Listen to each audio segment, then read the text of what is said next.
విద్యా సంవత్సరం ప్రారంభానికి ముందే ప్రభుత్వ పాఠశాలల్లో చేపట్టిన అన్ని మరమ్మతు పనులను జూన్ 10లోపు పూర్తి చేయాలని నల్గొండ జిల్లా కలెక్టర్ బి చంద్రశేఖర్ అధికారులను ఆదేశించారు.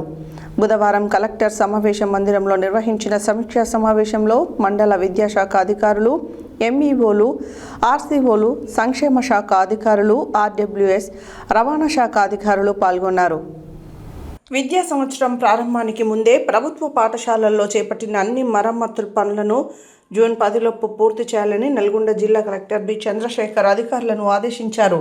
బుధవారం కలెక్టరేట్ సమావేశ మందిరంలో నిర్వహించిన సమీక్షా సమావేశంలో మండల విద్యాశాఖ అధికారులు, ఎంఈఓలు, ఆర్సీఓలు, సంక్షేమ శాఖ అధికారులు, ఆర్డబ్ల్యూఎస్, రవాణా శాఖ అధికారులు పాల్గొన్నారు. ఈ సందర్భంగా కలెక్టర్ బడిబాట కార్యక్రమం ఏర్పాట్లు, ఎన్ఆర్జీఎస్ నిధుల వినియోగం, పాఠశాల భవనాల మరమ్మతులు, పాఠశాల బస్సుల ఫిట్నెస్, అంగన్వాడీ కేంద్రాల సౌకర్యాలు, కేజీపీవీలలో పెండింగ్ పనులు, విద్యార్థులకు యూనిఫామ్ల పంపిణీ, సంక్షేమ హాస్టళ్ల మరమ్మతులు, పీఎంశ్రీ పాఠశాలల అభివృద్ధి పనులపై సమీక్ష నిర్వహించారు. ఈ సందర్భంగా కలెక్టర్ మాట్లాడుతూ, విద్యార్థులకు ఎలాంటి ఇబ్బందులు లేకుండా అన్ని పాఠశాలల్లో తాగునీరు, మరుగుదొడ్లు, విద్యుత్, ఫర్నిచర్ తదితర మౌలిక వసతులు సిద్ధంగా ఉండేలా చర్యలు తీసుకోవాలని సూచించారు. పాఠశాల బస్సుల ఫిట్నెస్ పరీక్షలను పూర్తి చేసి విద్యార్థుల భద్రతకు ప్రాధాన్యత ఇవ్వాలని ఆదేశించారు. పాఠశాలల్లో ప్రహరీ గోడ నిర్మాణం, అంగన్వాడీ కేంద్రాల్లో మూత్రశాలలు, తాగునీటి సౌకర్యాల కల్పన, ఈజీఎస్ నిధులతో చేపడుతున్న పనులు, మోడల్ స్కూళ్లు, కేజీబీవీల మరమ్మతు పనులను త్వరితగతిన పూర్తి చేయాలని సూచించారు. పాఠశాలలు ప్రారంభమయ్యే నాటికి విద్యార్థులకు యూనిఫామ్లను అందజేయాలని, వాటి కుట్టు పనులను స్వయం సహాయక మహిళా సంఘాలకు అప్పగించాలని తెలిపారు.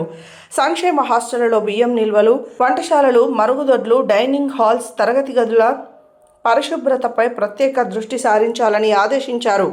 విద్యార్థుల భద్రత దృష్ట్యా విద్యుత్, ప్లంబింగ్ వ్యవస్థలను పూర్తిగా తనిఖీ చేసి ఎలాంటి సమస్యలు లేకుండా చూడాలని చెప్పారు. పాఠశాలల పరిసరాల్లో మురుగునీరు నిల్వ లేకుండా పరిశుభ్రమైన వాతావరణం కల్పించాలని సూచించారు. ప్రతి పాఠశాలలో లైబ్రరీలను ఏర్పాటు చేసి విద్యార్థుల్లో పఠనాశక్తిని పెంపొందించాలని, జీరో అడ్మిషన్లు ఉన్న పాఠశాలలో ప్రత్యేక కార్యాచరణ చేపట్టి నమోదు సంఖ్య పెంచాలని అధికారులకు సూచించారు. నూతన సాంకేతిక పరిజ్ఞానానికి అనుగుణంగా విద్యార్థులకు ఏఐ ఆధారిత తరగతులు నిర్వహించాలని, పాఠశాలల్లోనే ఆధార్ కార్డులు, కుల ధృవీకరణ, ఆదాయ ధృవీకరణ పత్రాల జారీకి చర్యలు చేపట్టాలని తెలిపారు. ప్రతి విద్యార్థి తెలుగు, హిందీ, ఇంగ్లీష్ 3 భాషల్లో ప్రావీణ్యం సాధించేలా ఉపాధ్యాయులు ప్రత్యేక శ్రద్ధ వహించాలని కలెక్టర్ సూచించారు. తెలంగాణ పబ్లిక్ మోడల్ స్కూల్ నిర్మాణానికి అవసరమైన స్థలాన్ని గుర్తించి ప్రతిపాదనలు సిద్ధం చేయాలని అధికారులకు సూచించారు. విద్యా సంవత్సరం ప్రారంభం నాటికి అన్ని ఏర్పాట్లు పూర్తి చేసి విద్యార్థులకు నాణ్యమైన విద్య అందించేలా సమన్వయంతో పనిచేయాలని కలెక్టర్ కోరారు. ఈ సమావేశంలో జిల్లా రెవెన్యూ అధికారి దశరథ, స్థానిక సంస్థల ఇన్ఛార్జి అదనపు కలెక్టర్ వై అశోక్ రెడ్డి, జిల్లా విద్యాశాఖ అధికారి సుశీంధరరావు, జిల్లా గ్రామీణాభివృద్ధి అధికారి పిడి శేఖర్ రెడ్డి, సంబంధిత శాఖల అధికారులు పాల్గొన్నారు.